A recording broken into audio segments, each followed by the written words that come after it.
Tornado. My story begins in once upon a time when morals were valued and there was no crime. I was out for a walk on a warm, sunny day. When I heard a loud sound, something coming my way, I turned and I saw a nightmarish sight. It was a bird, no a plane, no a monster in flight. It was an angry tornado coming down from the sky. Then I saw an explosion and I heard a child cry. When it hit the first house, throwing board, bricks, and men. It then crossed the back alley and started again. Then it quit for a second and rose back to the sky. It seemed to be searching for more victims to die. Then a feeling of terror shot straight to my knees. As I saw the tornado start coming towards me, I turned and I ran, but the bricks and the glass were all in my way, so I couldn't move fast, with the huge flying monster coming up from behind. Memories of loved ones were all on my mind. I thought I would never see them again. Then I was pushed to the ground from a strong gust of wind, and from down on the ground, looking up to the sky, I saw a monster above me and the tornado's eye. I must have blacked out because the last thing I saw was the tornado's inside and some kind of claw. When I opened my eyes, I was thinking, I'm dead. Was trying to remember what my preacher had said. He said, when you die, you will go toward the light.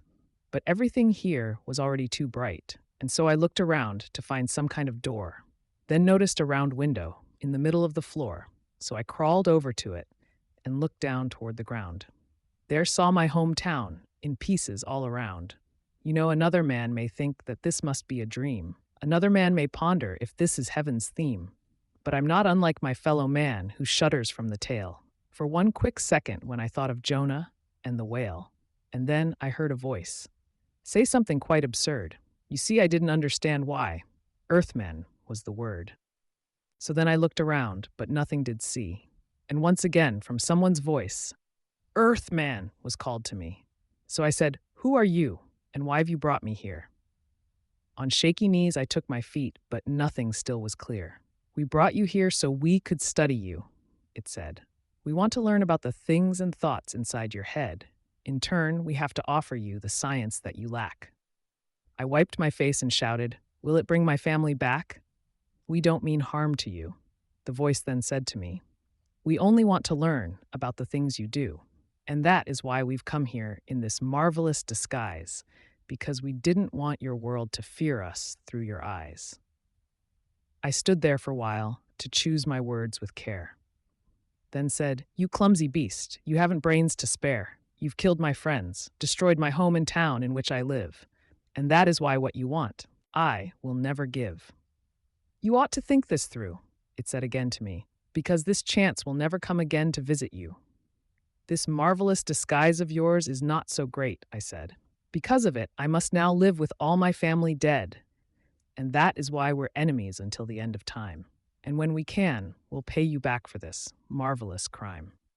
And then I heard an engine roar and felt a gust of air, as the floor beneath me opened up till there was nothing there. So then I fell for what seemed like a week or maybe two. And all that time I surely thought my life will now be through. But when I hit, I can't recall because everything went black.